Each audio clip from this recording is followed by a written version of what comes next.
alobi ete likambo wana ezalaki na 1959 ndenge toza kozongela yango ntango nyonso ntango batie papa Mfumwalongo papa Diangenda akeyemba kotambusa Lingomba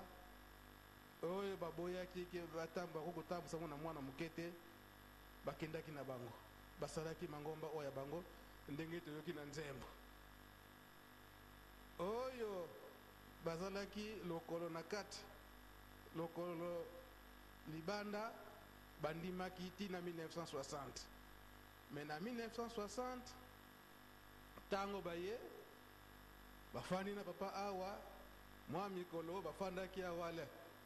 bakomi kofinga lisusu papa aye kofandisa biso awa toza kolia mabe makambo ebele omoni tolobaki malamu ete azani mwana muke akokotambusa biso te sikoyo oyo yelaki bango moko bayebi yango ndenge yelaki bango wanale bayokaki soni te baye kosenga bolimisi tango baye kosenga bolimisi pa ba papa Mfumwalongo papa Diangenda alobi ete nandimi bolimisi na bino kasi bino moko bosinye ke tosengi bolimisi tokofinga lisusu te tokoloba lisusu te ale bosinye na mikanda tango basinye na mikanda alobi ale na kati na mozole kino lelo oyo mikanda wana eza na kati ya mozole wana maloba papa Mfumwalongo na 5 mois ndenge naza kokende kasi bato wana malgré basinye mikanda kino lelo oyo bazo continue kobundisa ngai bino moko omiyebi na bino alobi ete papa Mfumwalongo sini moko nasali bino bokomprendre yango te kasi likambo wana nasalaki yango banda 1981 na bofongoli ya temple naza koloba ntango nyonso ete biso nyonso totonga Yelusalemi surtout Brazzaville Angola RDC si nyonga nasali muke mpapa wa nzunga sa mutayebi yango aza wana te soki azalaki olenga kotemwene biso moko mpe toyebi sini wana mais moyen peut-être comprendre ezali te wana na 5 mois papa Mfumwalongo papa Diangenda azolobisa bambuta Angola Brazza RDC totonga Yelusalemi bamboka mosusu bakotonga na bango kasi bino nde bokobanda sini wana ndenge papa Mfumwalongo ayi kobimisa yango ete tosali bantinsani mpona botongi temple ya Nkamba mbongo ekoti misala esalami kasi likambo moko musala moko esalamaki na kati ya temple kaka bango misato papa Kisolokele papa Dialungana papa Diangenda na papa wa Nzungasa batindaka nde bayebaka likambo wana bakaro oyo ya bleu foncé eza na kati ya nzoka nzambe na ya jaune tomonaka yango papa Mfumwalongo papa Diangenda alobi na batambolisi mbongo wana basombelaki bakaro wana boyebi te esika nini eutaki kaka papa wa Nzungasa batindaka nde asomba bakaro wana ye ayebi mwa sekret wana papa Mfumwalongo papa Diangenda alobi ete sini wana bakaro wana ekoti na ndako ya Nzambe ya Nkamba tozwi ndambo totie awa na Kinshasa tozwi ndambo totie na Luanda na Angola tozwi ndambo totindi na Brazzaville na plateau de 15 tomonaka yango tomonaka yango na banza nakokoma na esika wana te soki papa wanzunga sazalaki awa nde ye moko alingi kobimisa soki peut-être ke soki ndenge bayokanaki na bapapa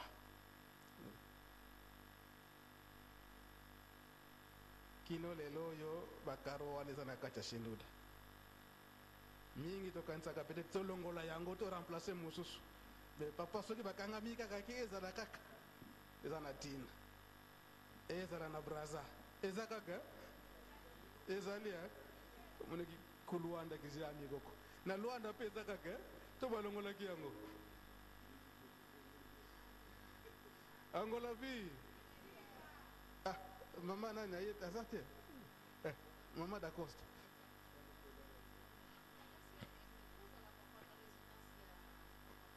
ekokozala soki balongolaki yango ya ye mpasi soki balongolaki bakaro wana mpasi ke bachange oyo ke ekomi demode balongola mpasi na 1989 papa Mfuma Longo abimisaka likambo wana eke mpo na bolakisa ete bamboka nyonso misato bino nde bokotonga Yelusalemi na bango misato babimisi mbongo na bango papa wanzunga saka mda yebi sekre wana ndenge ni bapesaki ye mbongo wana asombi bakaro wana ndenge nini mpe bayebisaki ke kabola yango boye 5 mois eza na ntina totonga Yelusalemi soki tozali kosenga bino ete tokota na kolona mpe kobokola wana papa diangenda na 5 mois batata na bamama na mikolo ekoya ekozala pasi na ndenge nini ete lelo oyo nasilikaki moke wana papa Mfuma Longo papa diangenda mukolo mosusu nasilikaka moke na monkoto mama moko aye epai ya mama Mikala alobi ete basala wenze abimisi mama Mikala basengi mpe nzela epai ya papa Mfuma Longo te mama Mikala akende na wenze bayaka wana donc wenze panzani mingi bayebi lisolo wana bajeune oye toyebi apona oyo yango te oyo njete pa mabati awa oyo mabele wenze panzani nini papa Mfuma Longo sutuka bo bamemi mama Mikala na wenze me amoni eloko ya kosomba ezali te posa ya kosomba yango oyo me soki atali banzela nyonso oyo ekoteli biloko wana donc oyo ekotaka na ndenge ya solo moke mingi na banzela mayuya na yango nafinaki mbuta Mikala misu na likambo wana yango mpe nalingaka lisusu teke akende wenze alors na mikolo na ekoya se tozo kosenga bino ke bolona bobokola c'est vrai abondance ekoya mais soki totali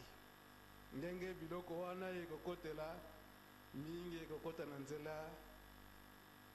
ya mabe oyo ekokota na nzela ya solo ya moke kaka ana ntango soki tofungoli bino miso pasi mpenza na yango toza kosenga bino tolona mpe kobokola oyo ya biso moko soki totali malamu biloko oyo tozali kolia yango toza kotinda bino ntango nyonso ete avant ya kolia obondela ata kutu nzala yango ya ndenge nini me obondeli nsima libondeli nde ole mai ya nkamba eza nango pasi bisika mosusu soki mpe mai ya nkamba ezali obondeli otie mai ya nkamba bongo nde ole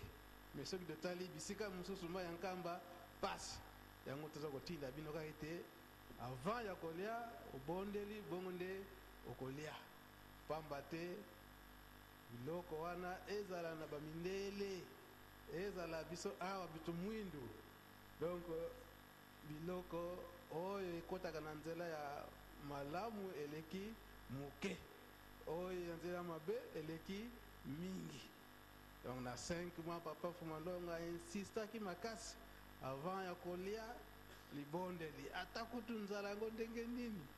mingi mpe komona eke ya kolia abika kaka basi babondelaki mbe yo na se motema bondela nano bukuna bya vuka magana yani bakidi byo tegele sambilanga ko ndika bimbakidi ko lingeye biku bakidi mpasi. Donc yango papa Fumalongo insistaki mingi na 5 mwete biloko nyonso ya kolia avant olia obondela nano. Namonaki mwana moko ekipa ya papa le mardi passé na ebiti soki azali awa aye komonanga papa na fongoli sardine po ete alia me nzambe azalaki na ye abondeli nano malgré toute la journée aliaki te toute la journée aliaki te achekaka motema lokola sardine ezali ntango na kofongola mbala moko na le aye na nzala wana abondeli nanu ntango asilisi kobondela afongoli sardine malgré molili mais motema yeza kopuse kaka ite atala sardine yango atala boye misapi ya mutu basikuti baza wana bango batemwela likambo wana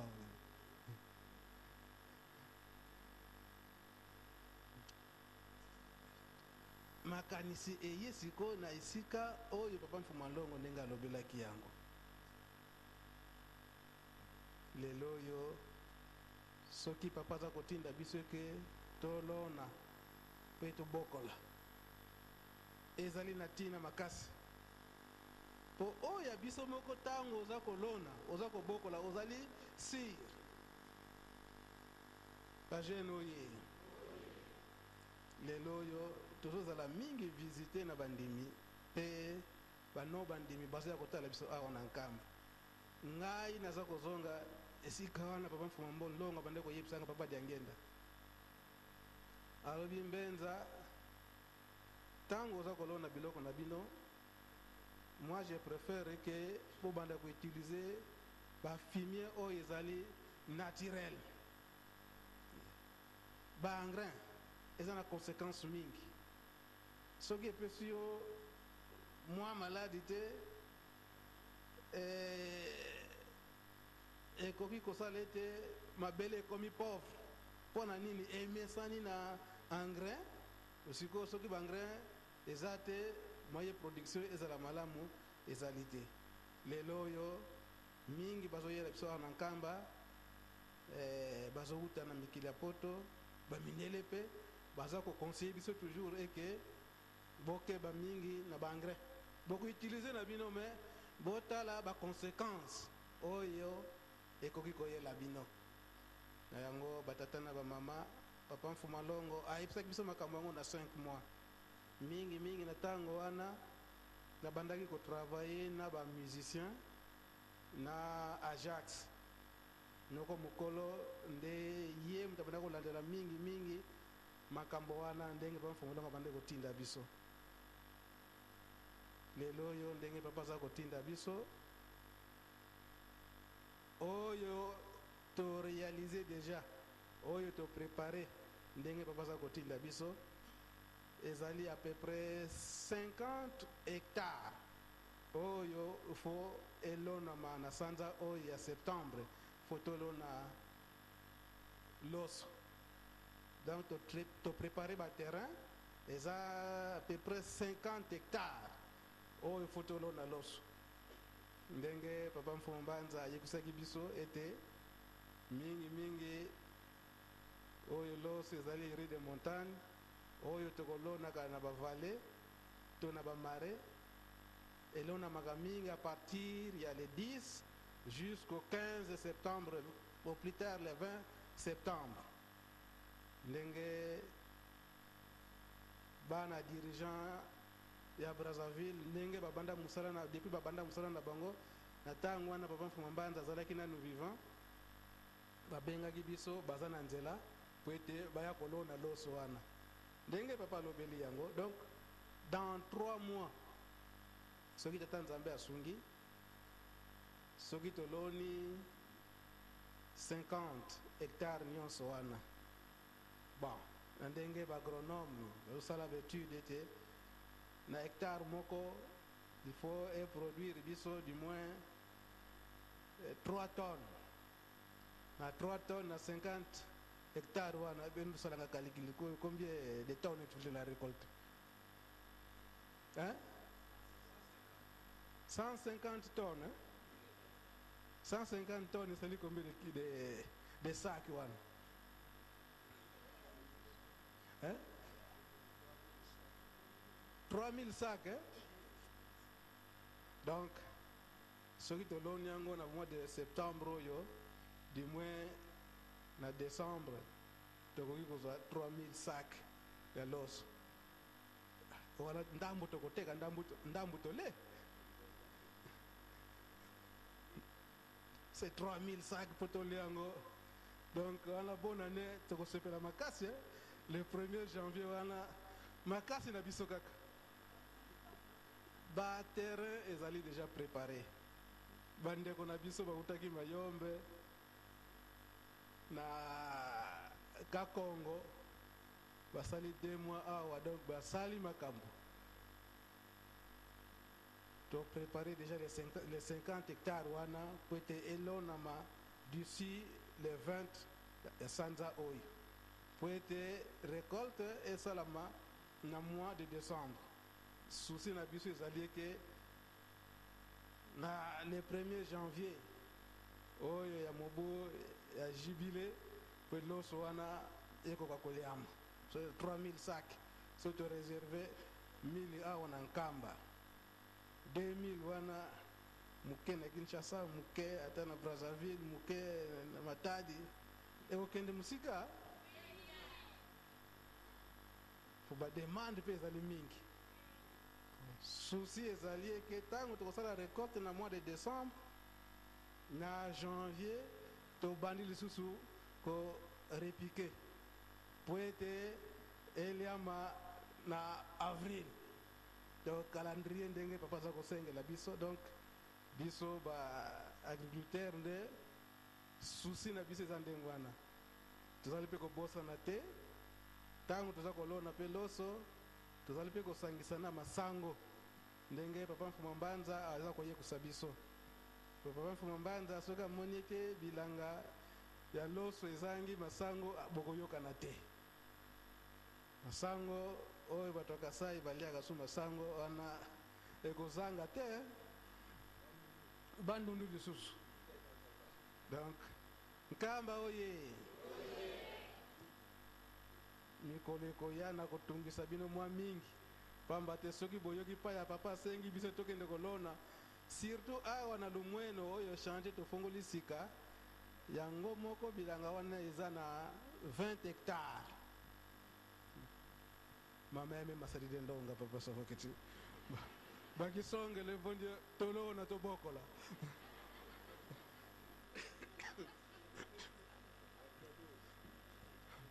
tango toza koloba bala mpe tosala ndenge toza koloba toza kobokola bango wana baza koleka bameke ndiku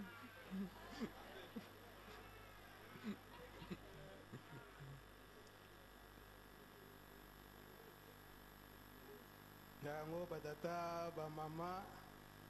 papa Mfuma Ndongo na 5 mois ndenge apesaki biso départ ya kolona mpe kobokola ndenge nalobeli yango abosanaki te botongi Yelusalemi bozalinga kolanda ngai na mokili mobimba bato Angola bazali bato Brazzaville bazali bato Kinshasa bazali awa pe na Nkamba tozali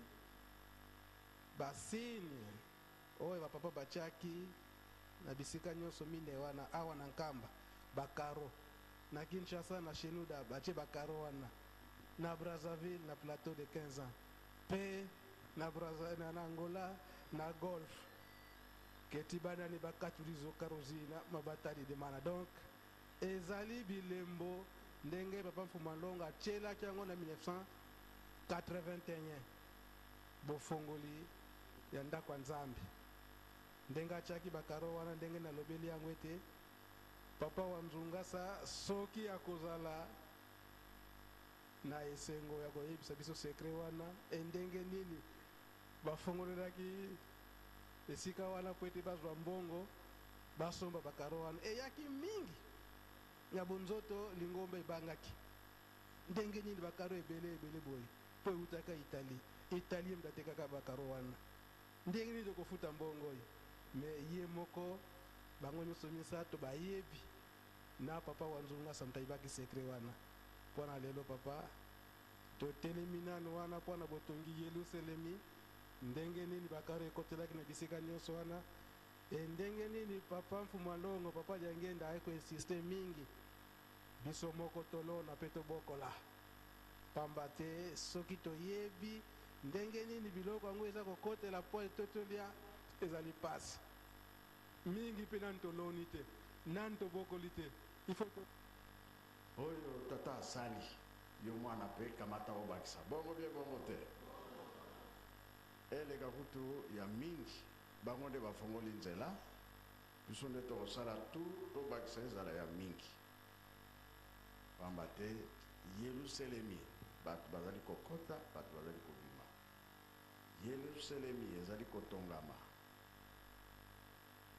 bato bakoya mingi ya wana biso bato ozomonana sepela bavandi na Yerusalemi kobanga na yo te makambo eza na nzela ndenge tolobi ke Nzambe akokosaka te nyonso ezali eza ya biso eza ya bato mosusu te tala kaka alire oyo Nzambe aza kopesa na kati ya mokili ai suka nango wapi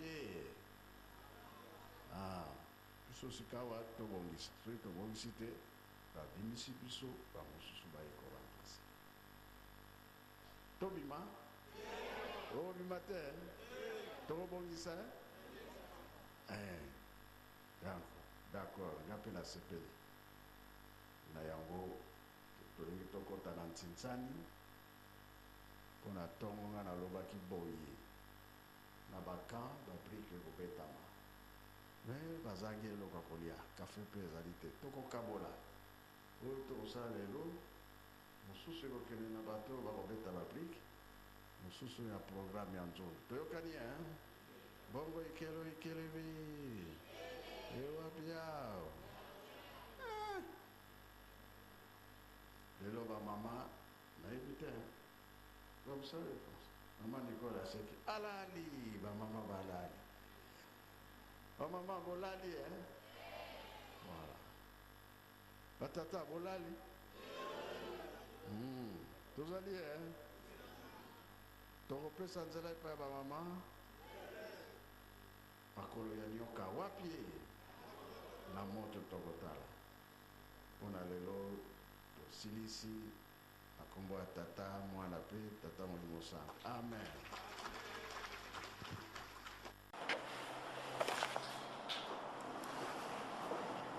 munkumo takisoke lukilo tadelunga tadengenda kutima twena musamu kenkokila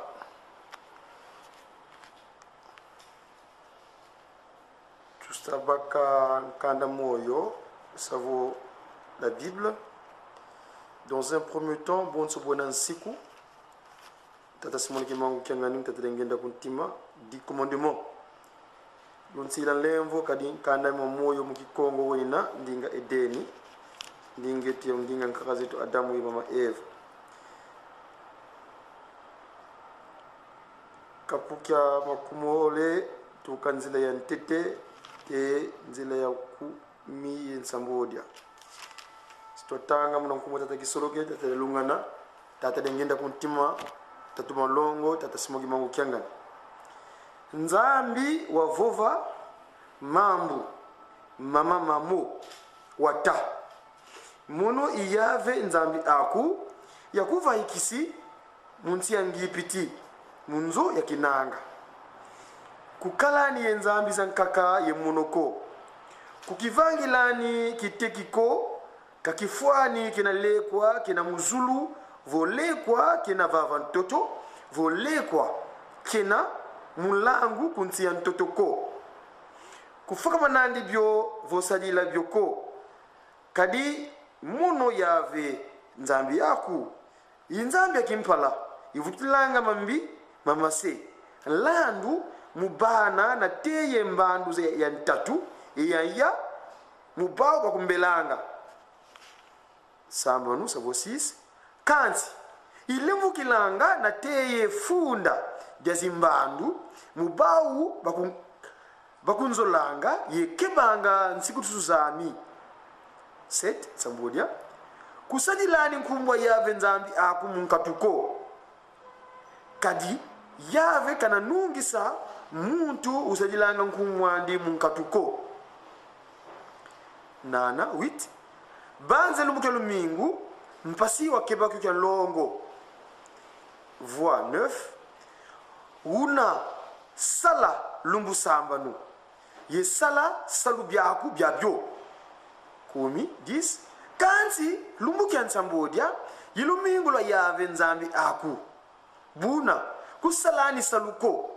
kamwana kwa bakala vo mwana kwa kentoko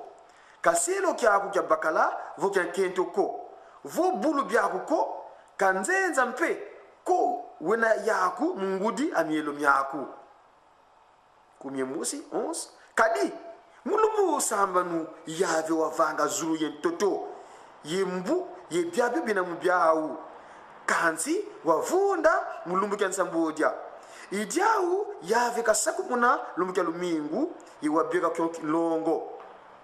kumyezole sabu 12 vumina saku yengudi aku pasi wazinga lumbu ya bingi munsi inakuvana yave nzambi aku kumye 13 kuvondaniko kumyeya kuyanganiko kumye 15 kulabulaniko kumye samonu 16 kutani kimbangi kya luvunu mumfinangani akuko kumye nsambodia kuzini nani moyo munzo amfinangani akuko kuzini nani moyo mungazi amfinangani akuko kaselo kyandika bakala voselo kyandi kyankentoko kalego nkutu kyafinangani akuko uno de papa kisolokele pa jalungana pa dengena mutima wo tutengingi i 10 commandement mukuma kya njambulu zetal kya wunu natanga nkanda wa mpovi tutanga devo ecclesiaste kapu kya ntete nzila ya ntete te ya tanu. Bon, bien qu'à nous la l'info, m'excuserez, moi je lis la langue de Den. Au nom de Paki Soloke, les pas de l'ungana pas d'engena mutima. Mambu mampovi, mwana Dawidi, ntinu mu Yerusalemi. Verset 2, donc Zole. Mpamba mumpamba, bumvovele, mpovi. Mpamba mumpamba, byabyo byena bya mpamba 3 muntu nkiya ndandu kabakanga musalu byandi byabyo bikasalanga kunsi antangu 4 mbandu yikwendanga yembandu yikwizanga kansi ntoto usikilanga ndangu yikaimani. Enfin, 5, verset 5. Tano. Ntangu yiselukanga. Ntangu yijiminanga. Yizaulanga kuvuma kise lukilanga. Fokole kumotata kisoloki tatalunga tadengena mutima. Tusama. Tufuka mane vanusangese tata kisolo kelelo kelo ngeyempevya se mwana tata de lungana ngeyempevya mwana ye mwanda villa tata ngenda kuntima ingeye mpeve ya mpevi ya longo muna yelo selemi ya longo nkamba bino batano lina muna kilongo tata Simoni Kimbangu Kyangani yingeye yimbeve yakele kundanga valangwa maza ntete zulie ntoto ya vangama ntete leko ya wonso ngunjantangu ya moneka yingeye mpevi ya ludi wakikagela tukalusemo lwanza yingi otufigila tata Kisolokele ningi otufila tata Lungana ningi otufila tata ngenda kuntima tata Simoni Kimbangu mpevi ya longo tata Simoni Kimbangu Kyangani lumbu eki twena lumbu kya konzo mututanga mukalandia kata Kimbangu muna lumbu kya tano kyaki kuna fokola kyetu ka Saint-Ouen twasila nsiluvo tufuti tombo kanga mumungu wa Yerusalemi na samu kya nkokela soare kadi yinkanu wangenda tadengenda kuntima muna 5 mois zula kotisa bana baku musware kadi imumu tukatambulanga mambo mangeye malongo ye koko ngeye kuna tukalanga kiyakala kya wonso no pasivo twakala yako tentangu zazo na konso futu kuna yendeke tata Simoni Kimbangu futu tadidi kabingi tunabona fokula kiki kanzi talankangwa tata ngetu munezaya mutuko na sanga ngikatu buni langa vuvu ingika tunwa na mvita zazo kadika 19 yankako wao tuziudi nkando kwa moyo kuna nkando wa moyo vananga vuva mu kwa beto bandu mono ngena fofola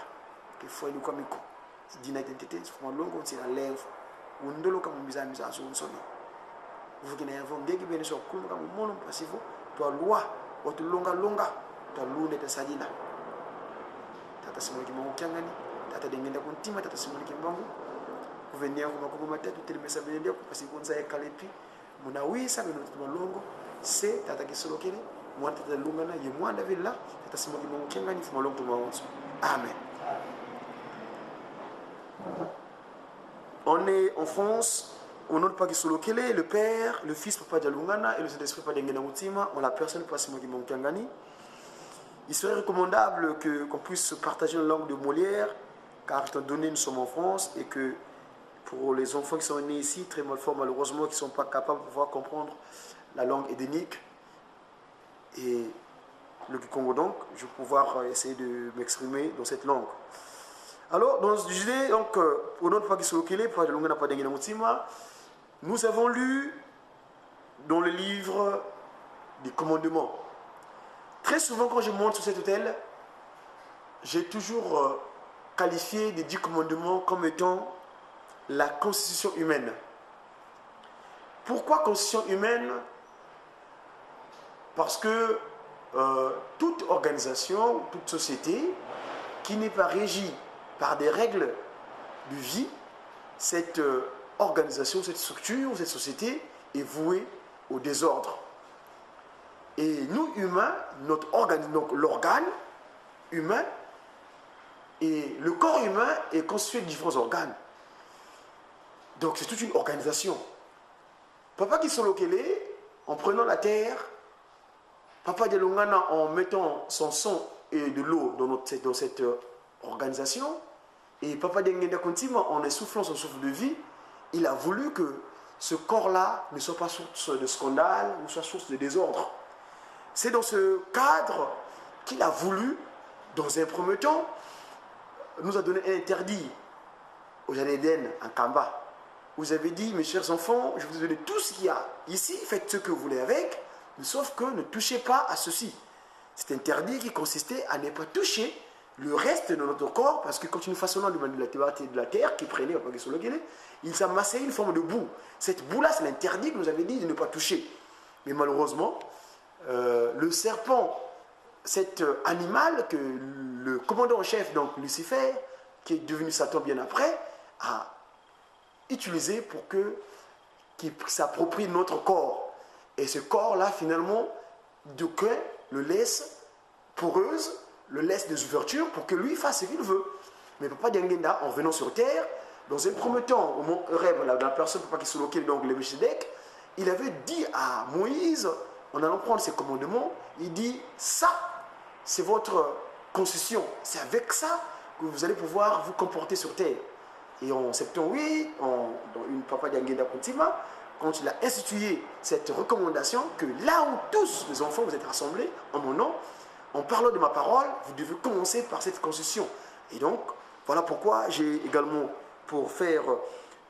appliquer la recommandation de notre Père Créateur, Papa Kisolo qui n'est pas de l'onga, pas de Papa Simon de Mangani, nous avons lu cela. Et moi, en ce qui concerne cette conscience humaine, aujourd'hui, j'ai voulu prendre ma clé, faire attention au commandement où il dit tu n'auras pas d'autre Dieu devant ma face, hein, et tu n'auras pas d'autre divinité en face de moi. Et cette explication qui dit que tu n'auras pas d'autre Dieu devant ma face, c'est la première. Pourquoi il a commencé par ça? C'est tout simplement parce qu'il est un Dieu jaloux. Et dans un premier temps, il avait donné une conséquence. Quand il avait dit tu désobéis à cela, eh bien je punirai toi, tes parents, jusqu'à ce que, ça a une date limite. Il avait dit jusqu'au 4e génération. Mais cette 4e génération, c'est où nous sommes, c'est la génération où Dieu le Père, le 12 février 1914, a pris cher, le 25 mai 1916, Dieu le Fils a pris cher, le 22 mars, eh ben, il s'est réincarné, car la première venue c'est le 12 septembre 1887, et le 22 mars, il est devenu Papa Diangenda Kuntima, et une fois de plus, il a reçu une transfiguration, parce que le 12 octobre 1951, il est venu renaître en Kamba, en la personne de l'Esprit de vérité qui est avec nous actuellement en Kamba, Nouvelle-Jérusalem. Et donc, lui, il est jaloux. Son corps là, c'est son temple, c'est sa résidence. Parce que le souffle que nous avons, c'est lui, l'Esprit de vérité. Mais si nous n'appliquons pas les 10 commandements, en nous, si notre corps, nous ne revêtons pas de ce scaphandre, parce que pour moi, les 10 commandements, quand je dis la constitution, c'est une des règles qui régit. Donc, j'appelle ça comme étant un scaphandre. C'est-à-dire, c'est comme un scaphandre de combat en quelque sorte. Si tu as ça en toi, évidemment, Lucifer ne pourra jamais pénétrer en toi. Mais si tu laisses des ouvertures, évidemment, en désobéissant, en mettant en cause ces quelques règles de 10 commandements, ben, lui profite dans ce cas-là, évidemment, il peut faire ce qu'il veut dans toi. Donc voilà un peu par rapport à ce que je voulais développer concernant les 10 commandements. Et je voulais bien revenir un petit peu par rapport aux 10 commandements. Il y a un autre corollaire pour nous, ces enfants, qu'il a envoyé ici en Europe étant comme ambassadeur. Il dit, mes enfants, je vous êtes des ambassadeurs. Des enfants bien armés du Seigneur. Des soldats. C'est moi, votre, qui vous envoie là-bas. Allez dire ma vérité à moi. Parce qu'ils sont venus chez moi, chez vous, avec une parole, mais cette parole était occultée. C'est-à-dire, ils avaient caché des choses. Et moi qui désocculte, donc qui dit la vérité du Seigneur Jésus-Christ, dit, allez cette fois-ci leur dire que le Saint-Esprit, c'est moi, pas c'est moi qui m'en occupe. Et bien, nous ici, si nous avons comme devoir, enfant, et dans un des commandements, il dit, toi enfant, tu honoreras ton père et ta mère. C'est le seul commandement où, pas c'est moi qui m'en, il y a une conséquence tout de suite. Afin que tu peux. Les autres commandements, quand il dit que tu ne feras pas ça, tu ne feras pas ça. Mais ce commandement-là, il dit, tu ne donnes pas Dieu devant, tu honoreras ton père et ta mère, afin que tu puisses. Donc le 12, verset 12. Vous menacez à donc il y a une conséquence tout de suite. De telle sorte que tu puisses vivre longtemps dans le pays que le Seigneur te donne. Mais c'est extraordinaire. Moi, ça m'avait tilté une fois. Dernièrement, j'étais parti à une cérémonie où on a reconnu à Saint-Denis. Il y avait une festivité marquant la commémoration de l'ECM 98, quand la France a reconnu l'esclavage comme crime contre l'humanité. La date que le gouvernement avait choisie, c'était le 10 mai, mais les Antillais qui avaient fait une marche en 98, ils avaient retenu la date bien avant. Donc la mairie de Saint-Denis a reconnu cette date et il avait inauguré des place du 18 mars, du 22 mars 98, et d'autres places le Code Noir, une place une rue Amistad, et une rue du Code Noir. Et quand ils étaient partis là-bas, ils avaient donné un tract qui expliquait que eux, les Antillais, ils avaient pour devoir de reconnaître leurs parents, parce que une fois qu'ils étaient perdus, comme par malheur en quelque sorte pour eux, ils avaient plus les traces. Mais nous connaissons qui est notre père. Qui est notre mère? Notre père, c'est Papa Simon Kimbangu, notre mère, c'est Maman Wilkawa Nzita. Et là, si nous faisons la volonté, évidemment, nous resterons longtemps dans le pays que eux, ils nous donnent comme étant serviteur en quelque sorte. Et tout de suite, je vais venir à cette lecture de l'Ecclésiaste où nous